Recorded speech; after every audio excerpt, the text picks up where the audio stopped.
Mateus capítulo 4 é um texto que particularmente eu gosto muito, é um texto que eu costumo ler, deixa eu tirar aqui, estou conectado a outro lugar aqui, aí pronto. Um texto que eu gosto muito de ler, que fala muito ao meu coração, eu tenho certeza que fala ao coração de vocês. Antes de ler esse texto que vocês todos conhecem, eu também, eu quero contar um pouco dessa história, para contextualizar e entender por que a gente está aqui. Semana Jovem, vocês vêm falando, ouvindo sobre algumas coisas bem importantes, e hoje a gente vai falar sobre a eternidade. Uma das coisas mais importantes que eu acredito que nós precisamos entender sobre a eternidade, é primeiro aquela que está relacionada a mim, a você. E a pergunta que eu tenho que fazer é, você se conhece? A gente tem muito costume de falar assim, eu conheço a minha esposa. Que marido não fala isso? Eu conheço minha esposa. Agora quer ver? Que mulher não fala isso? Eu conheço meu marido. Não é verdade? As mulheres falam assim, eu conheço meu marido, sei o marido que eu tenho, né? Os pais falam assim, eu sei, eu conheço meu filho. Mas você se conhece? Sim. Você consegue saber quais são os pontos mais frágeis da sua vida? Quais são os lugares mais vulneráveis que você corre risco, que você peca, que você perde a paciência, que você às vezes passa dos limites? Você se conhece? Quando a gente se conhece, a gente consegue então mudar algumas coisas em nós. Eu consigo mudar algumas coisas em mim quando eu reconheço algumas coisas em mim. Reconheço que eu preciso ir para a academia, a gente reconhece algumas coisas, outras não. E a Bíblia ela começa a tratar de algumas coisas que talvez a gente não perceba assim. E esse texto faz exatamente isso. Se você seguir a lógica do que Mateus está escrevendo, você vai perceber. A primeira coisa é um movimento que eu gosto muito de fazer, faço sempre na minha igreja. Quando você lê os evangelhos, você precisa olhar com 3 olhares. Fala comigo, 3 olhares. O primeiro olhar que você tem que ver é o que aconteceu. Tudo que Jesus está falando com os discípulos lá, foi um ato que aconteceu. Jesus falou com os discípulos lá. Algumas coisas que estão escritas lá, tudo assim, aconteceram daquela forma lá. Aconteceu, é o primeiro olhar. O segundo olhar é para quem foi escrito depois. O segundo olhar é sobre Mateus escrevendo aquilo lá para a sua comunidade lá, de judeus, sua comunidade de judeus, reunidas como igreja, alguns anos depois, 60 anos depois de Jesus aqui, reunidas lá, ouvindo o Evangelho. Então o segundo movimento é o movimento que Mateus escreve contando sobre Jesus para a sua comunidade judaica. Amém? O terceiro somos nós, lendo esta carta agora, esse livro agora, esse trecho de Bíblia agora. Esse terceiro movimento, você não pode levar em conta que os outros 2 não existem. Jesus falou para alguém, alguém falou com Jesus, um ato aconteceu, Mateus escreveu para a sua igreja e agora a gente está lendo. Por que eu estou dizendo isso para vocês? Porque sempre que eu ler, principalmente Mateus, que eu gosto muito, eu tenho que lembrar do contexto. Eu não sou judeu, não tenho nem cara de judeu, nem o dinheiro do judeu, não tenho nada de judeu, não sou judeu. Não tenho nada dele. Então, assim, eu preciso me inserir na cultura. O que esse texto fala comigo? Bom, começa assim. Ele começa dizendo de onde Jesus veio. Conta a sua genealogia, conta a sua história lá, Quer que eu conte para vocês? Deus, não vou contar, brincadeira. Mas vai lá, conta a genealogia inteira. Vai falando tudo, porque para o judeu é importante saber isso. Para nós, quem nunca pulou genealogia? Atire a primeira Bíblia. Então, depois que você lê genealogia, passa toda a história de Jesus, tudo mais, passa o segundo ato mais importante dele lá, que é o encontro dele com João Batista, capítulo 3. E esse encontro acontece algo incrível. Jesus é batizado. Depois, acontece no 4. Obras incríveis que Jesus começa a trabalhar e a pregação que ele vai fazer. Mas eu vou falar no 4. O 4 começa dizendo assim, versículo 1, fala assim, em seguida, acompanha comigo, em seguida, Jesus foi conduzido pelo Espírito ao deserto para ser tentado pelo... Fala, gente, não precisa ter medo dele não. Não é pelo pastor, fala pelo... Não precisa chamar ele também, só pelo diabo. Depois de passar 40 dias e 40 noites sem comer, é óbvio, Ele teve fome. Jesus então era homem, ser humano, igual eu e você. É isso que a gente está lendo aqui, teve fome. O tentador veio e lhe disse, se você é filho de Deus, ordene que essas pedras se transformem em pães. Jesus, porém, respondeu, as Escrituras dizem, uma pessoa não vive só de pão, mas de toda palavra que vem da boca de Deus vocês falam mais alto, não estou vendo. De Deus. Então o diabo levou a cidade santa até o ponto mais alto do templo e disse: se você é o filho de Deus, salte daqui, pois as escrituras dizem: ele ordenará aos seus anjos que o protejam, eles o sustentarão com as mãos para que não machuque o pé em pedra alguma. Jesus respondeu: as escrituras também dizem: não põe à prova o Senhor, o seu Deus. Em seguida o diabo o levou a um monte muito alto. Ele mostrou todos os reinos do mundo e a sua glória. Eu lhe darei tudo isso, declarou, basta ajoelhar-se e adorar-me.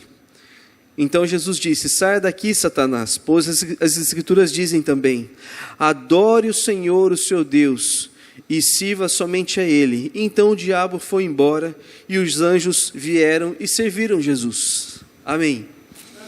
Uma das coisas importantes que eu olho para o texto depois de fazer os 3 olhares é entender por que será que Mateus está contando isso no começo da história de Jesus. Tem uma razão. Por que será que Mateus agora, né, por que será que aconteceu isso com Jesus? Por que Mateus está contando para a sua igreja? Por que a gente está lendo hoje? Uma das razões da gente estar lendo hoje é para entender que nós todos somos eternos. Eu não gosto de fazer na minha igreja porque o povo lá não gosta, mas eu gosto de fazer na igreja dos outros. É assim, ó, diga comigo: eu sou eterno. Você faz isso, eles não gostam, não é verdade? É geralmente assim. Aí vai na igreja dos outros, a gente aproveita para fazer. Porque aqui vão achar ruim com ele. Agora que foi embora, pastor lá ficou mandando repetir, pastor. Na minha eles falam comigo, então não dá, fica ruim. Aí, quando eu me dou conta que eu sou eterno, algumas coisas eu também preciso considerar na minha vida. A primeira delas que eu preciso considerar, e você também, é que nós passaremos por fases difíceis na vida. Sim. Às vezes a gente acha que fases difíceis na vida são as dificuldades que a gente mesmo causa. Na segunda carta de Pedro, Pedro começa a falar das dificuldades da vida. Pedro fala assim, então, que aquele que é o malfeitor, aquele que é ladrão, aquele que está fazendo aquilo que é errado, sofre, e deveria até sofrer mais, e vai pagar por aquilo. Mas aquele que sofre pela causa do Evangelho, esse feliz é. E Pedro está certo, porque independente da causa, uma coisa Pedro está falando: nós vamos sofrer. Nós passaremos por situações difíceis. Jesus passou por uma aqui, por uma razão assim muito óbvia. A primeira coisa que chama bastante atenção quando Mateus escreve é que ele foi levado pelo Espírito para ser tentado no deserto. Presta atenção numa coisa: ser eterno significa que você precisa ser trabalhado também. Deus vai trabalhar no seu caráter, Deus vai moldar o seu caráter, Deus vai fazer com que você seja espremido, que você seja trabalhado, que você seja apertado. Amém? Amém? Misericórdia. Porque senão você não vai saber quem você é. E com Jesus acontece a mesma coisa. Quando Jesus é levado ao deserto, parece lá, Mateus está falando, ele estava com fome. E o diabo falou assim: transforma a pedra em pão. Você acha que Jesus era capaz de fazer aquilo ou não? Sim ou não? Sim. Mas ele não faz. Por quê? Porque uma das coisas que a gente tem que vencer na vida é a tentação de fazer aquilo que o diabo quer que a gente faça. É a tentação da satisfação pessoal. Eu posso me satisfazer daquilo que eu quero? Não. O jejum que Jesus estava fazendo era um jejum de privação, de não ter mesmo, de estar um tempo com Deus em solitude, um tempo de deixar o seu corpo gemer de dor. É o tempo que ele vai falar assim: eu sou carne e osso, mas eu dependo unicamente do Senhor. Eu e você, nós precisamos ter tempos de privações na nossa vida. E Deus às vezes proporciona tempos de privação para a gente. Para quê? Para que você se conheça, para que você olhe para dentro de você e fale assim: tem coisas em mim que eu posso negar, tem coisas que você vai precisar abrir mão. Eu não posso ter esse prazer de comer. Quem não gosta de comer, gente? Tem alguém aqui que não gosta de comer? Pastor não gosta de comer.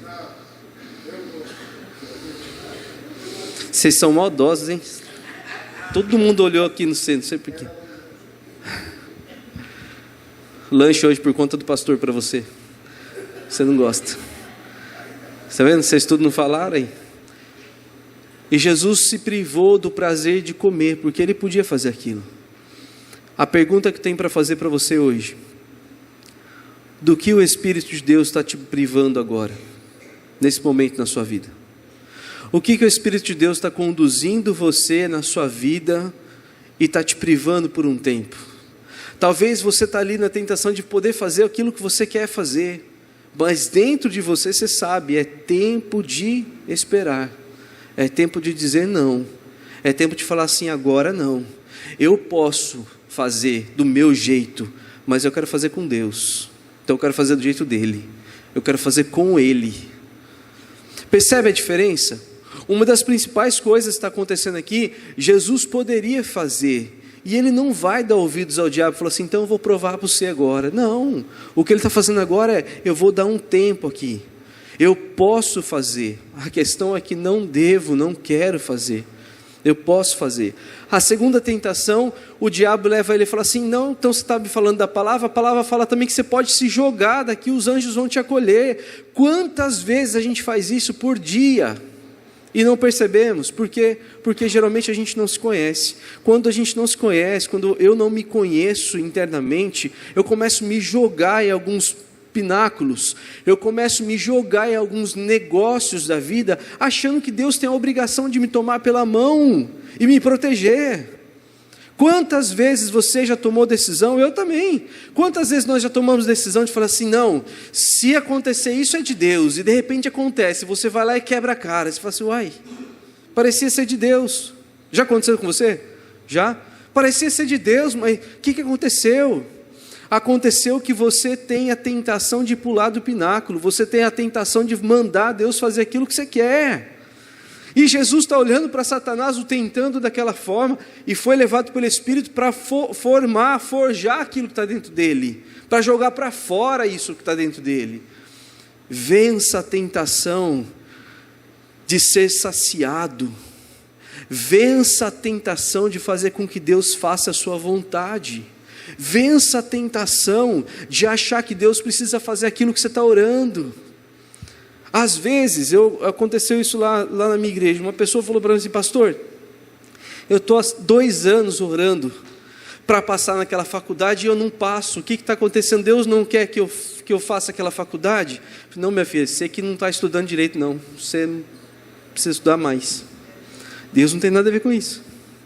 Mas Deus quis que o meu irmão passasse lá. Eu falei, não, Deus não quis, ele passou, ele que passou. Deus está na nossa decisão. E não é aquilo que a gente quer fazer. Mas quando a gente toma a decisão, você precisa honrar com a sua decisão. Você precisa falar assim, eu decidi. E sabe o que vai acontecer? Se der errado, Deus vai te amparar. Se der certo, Deus vai ser glorificado. Mas Deus está na decisão. Um jovenzinho da minha igreja, numa semana dessa de adolescentes também, sabe, falou assim para mim, pastor, por que antigamente até os apóstolos jogavam dados à sorte, né? Para saber qual era a vontade de Deus? Essa pergunta é do diabo, não é possível, tem que fazer uma pergunta dessa para o pastor. A vontade de fazer assim, faça para o seminarista, que é tão fácil, o seminarista responde. Tem adolescente que faz essas perguntas aqui também? Manda embora da igreja, pastor, não deixa não. Pode? Aí eu falei para ele assim, sabe por quê, meu filho? Porque Deus controla os dados. Joga quando você quiser, sempre vai dar certo, sempre vai ser da vontade de Deus, não importa. Não existe sorte para a gente, existe vontade de Deus, existe submissão àquela vontade. Então toda vez que eu mesmo me submeto à vontade dele, eu tenho que ter coragem de tomar decisões na minha vida, de falar assim, eu posso fazer isso ou eu não posso fazer isso. Se eu der um passo maior que a perna, eu vou pagar por aquilo, e vou ter que chorar para Deus e falar assim, Deus me socorre, porque eu tomei a decisão errada, não foi Ele que me colocou naquilo que está errado. E Jesus está ali, né, olhando tudo aquele negócio. O diabo falou assim, vai, pula, porque a Bíblia fala isso, e a gente se para na Bíblia também, mas o Senhor falou que aonde eu pisar a planta dos meus pés, o Senhor ia me dar. Meu filho, você não é judeu, não era com você que ele estava falando, e não adianta pisar na casa do pastor, que não vai ser sua. Pô a mão, lembra? Onde eu tocar, Senhor, eu tomo posse. Quantos caras ricos aí não viram crente colocando a mão nos carros, tomando posse? Quantas vezes nas igrejas neopentecostais aí da vida, as pessoas acreditaram que podia tomar posse das coisas assim. Quantas vezes a gente caiu na tentação de acreditar que a gente podia pular do pináculo falando simplesmente que eu declaro na minha vida, e Deus não vai falar assim, você está declarando sozinho. Mas acontece que Jesus está sendo provado para extrair o melhor dele. E quando Satanás fala isso para ele, ele nem pensa duas vezes. Ele fala assim, mas também diz na palavra do Senhor, Satanás, não tentarás o Senhor, o teu Deus. E sabe o que quer dizer isso? Que toda vez que você colocar Deus no meio da sua decisão, você vai estar tentando a Ele. Que toda vez que você declarar alguma coisa em nome dEle, você pode estar tentando a Ele. Que toda vez que você simplesmente ousar achar que Ele tem que fazer alguma coisa por você, até mesmo te amparar numa queda, você pode estar tentando a Ele. Deus pode deixar você cair. E aí você vai cair com a cara no chão. E aí vai falar assim, por que, pastor, que Deus não me socorreu? Aí se o pastor é bom, igual a nós, fala assim, porque você está orando pouco. Ore mais. Se for bom o gosto de fora, fala assim, porque seu dízimo é pequeno. Dizime mais. Mas eu dizimo bastante, pastor, acho que tem que dobrar. A fogueira santa está aqui. Não, vou falar isso não. Deixa eu separar. E mais.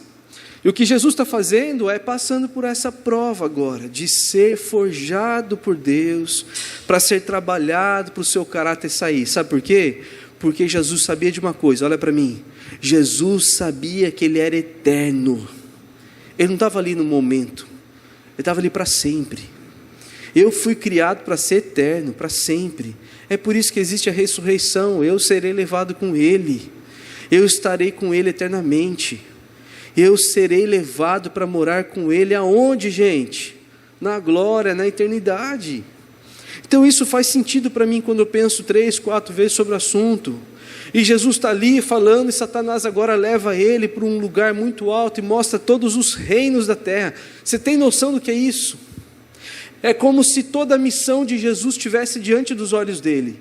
É como se toda a missão estivesse passando diante dele e falar assim, você não quer ser rei desses povos todos aqui?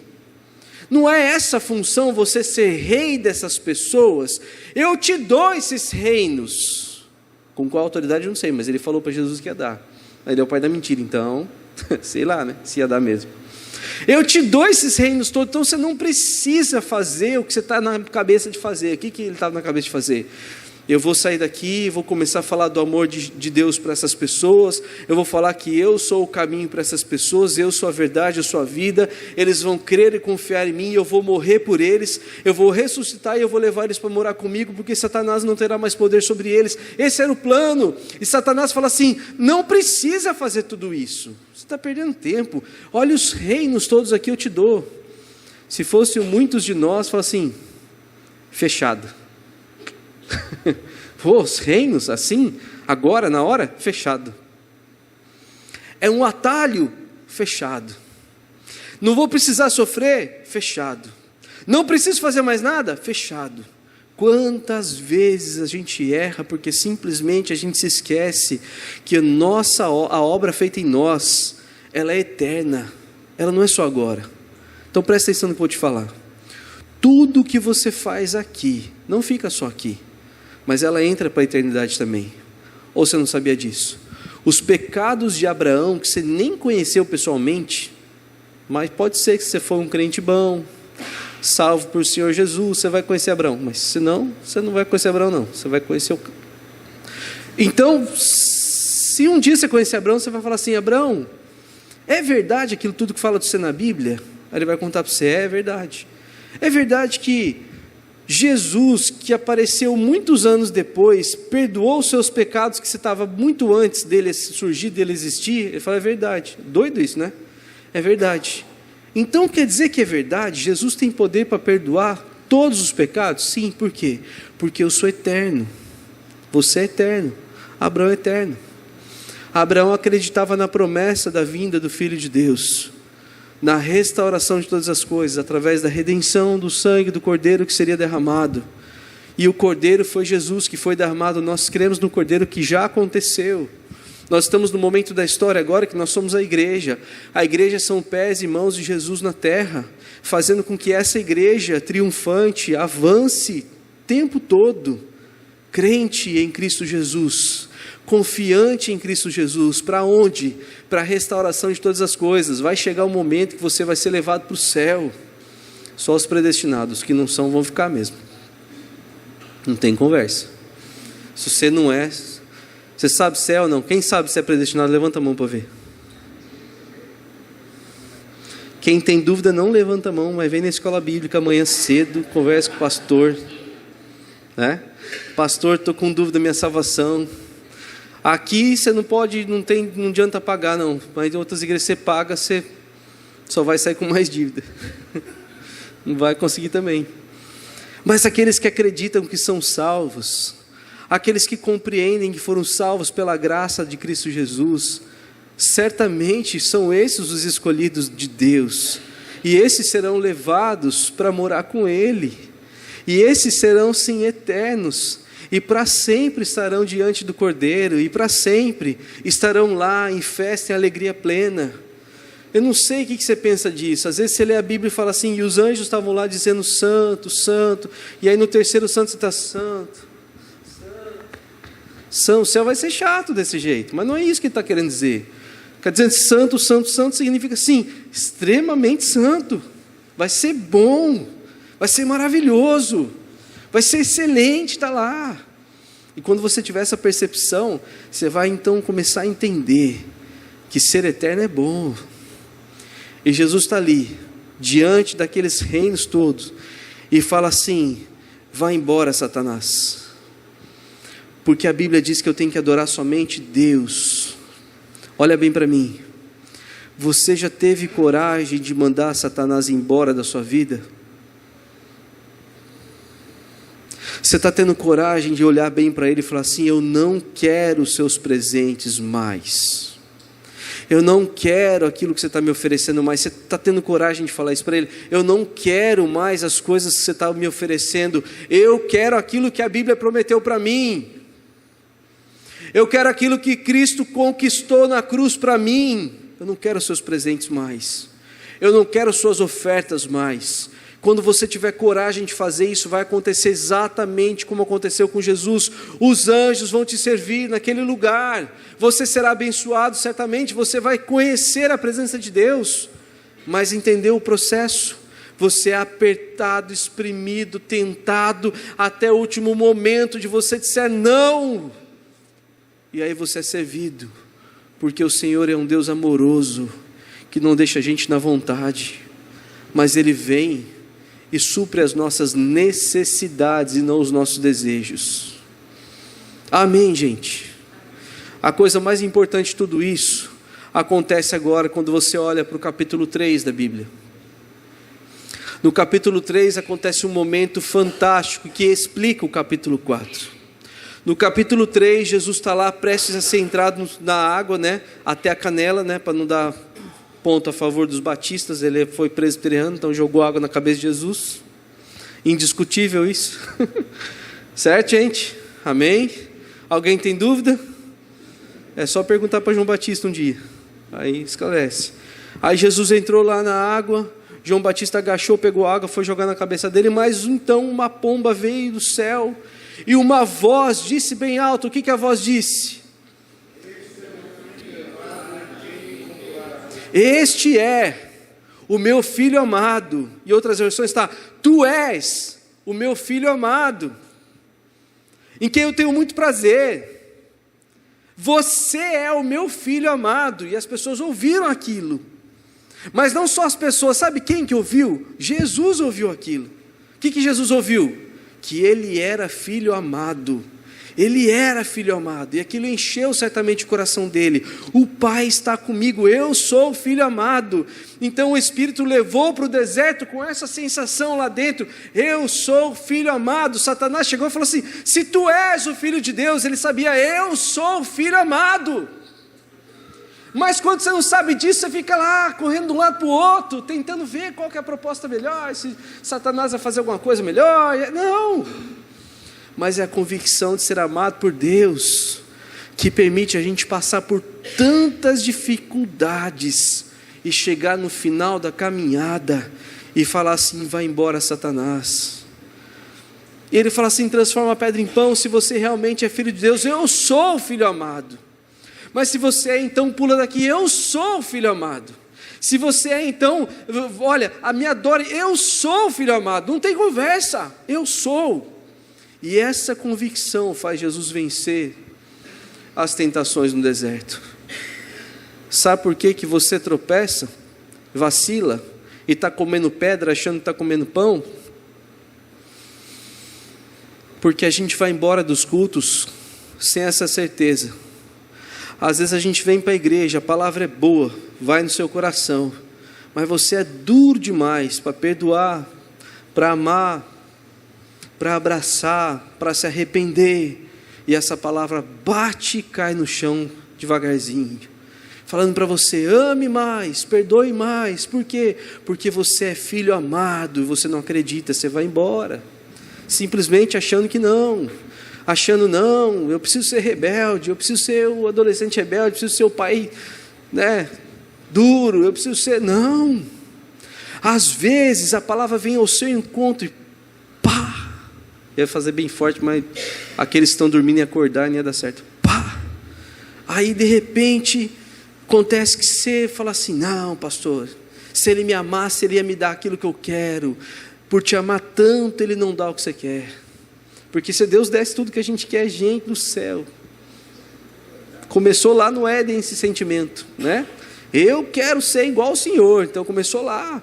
Se Deus desse tudo que a gente quisesse, a gente ia estar mais que Ele. A gente ia fazer Deus limpar nosso sapato. Então é por te amar tanto que Ele não dá o que você quer. Mas quando você tem a convicção que você é amado, você se torna eterno.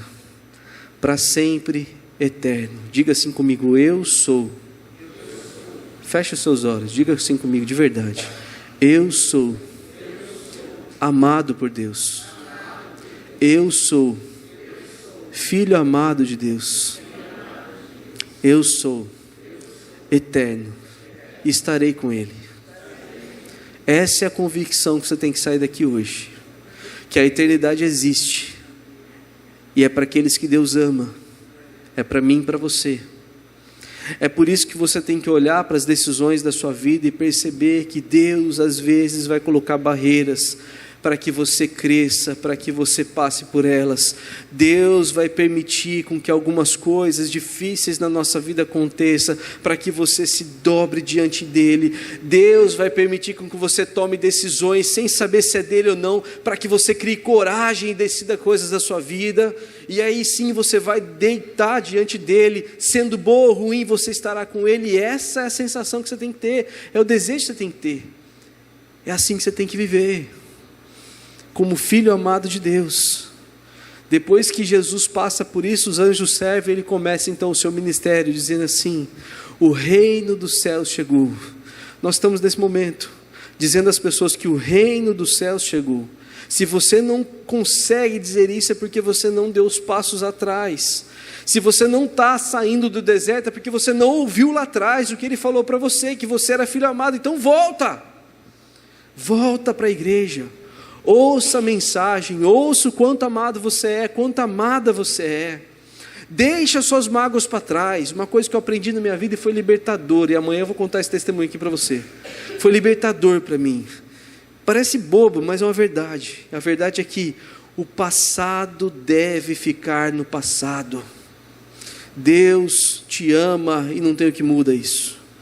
Então viva hoje daqui para frente. E agora você tem que ir embora com essa mensagem na sua cabeça: você é amado, você vai sim passar por dificuldades, mas você vai entender por que passa por dificuldades, e você vai perceber que as decisões devem ser totalmente suas. Deus controla os dados. Quando você jogar e der errado, Deus vai estar lá para te amparar. Quando você jogar e der tudo certo, Deus vai estar lá para comemorar com você. E eu não estou incentivando a jogatina, hein, gente? Presta atenção na metáfora. Quando a sua decisão for ruim demais para você, entenda que Deus está lá. Tem decisão ruim, pastor? Tem. A de casar é uma delas. Para quem casa mal, lógico. Achou que minha esposa não estivesse me vendo, né? Pastor é ligeiro. Tem como casar errado? Tem como casar errado, minha filha. Casa com homem, você vê se não dá errado, dá, é ruim demais. Casa com aquele que não acredita na mesma coisa que você, vai dar ruim também. Dá para casar ruim, pastor? Dá para casar muito, dá muito ruim. Mas pastor, ele era crente, líder do louvor, chorava aqui na frente, agora ele chora, eu choro lá em casa porque ele me bate. Bem feito, minha filha, não ouviu os seus pais, não ouviu o pastor, não ouviu os seus amigos. Mas e agora, pastor? Agora chora por Jesus. Porque como filho amado, você vai ser consolado por Ele. E no final, tem algo te esperando. Amém? Feche os olhos, eu quero orar com você. Cadê a galera da música? Vamos lá?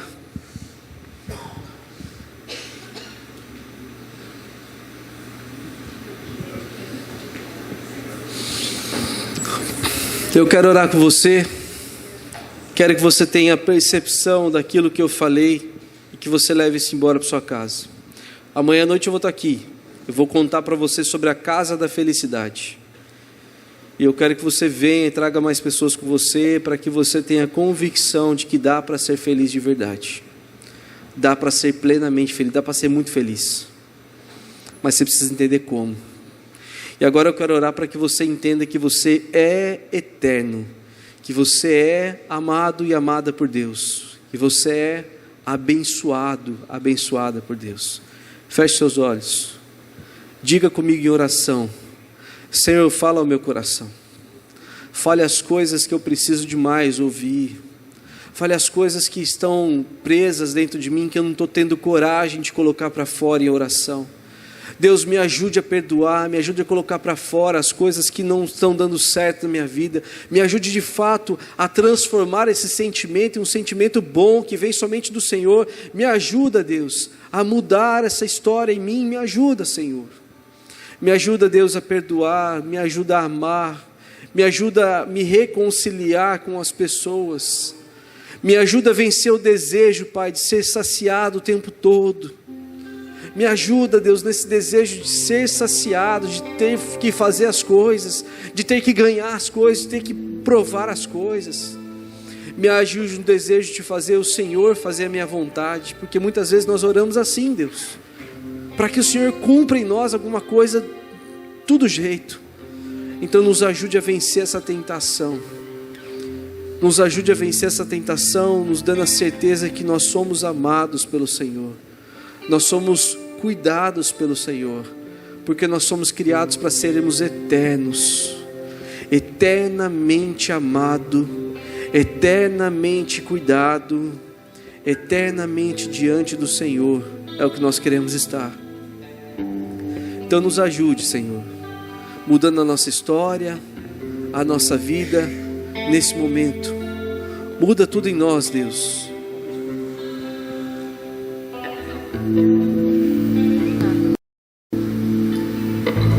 Me ajuda, Senhor, sabendo que a cada momento da minha vida é uma nova etapa que se cumpre.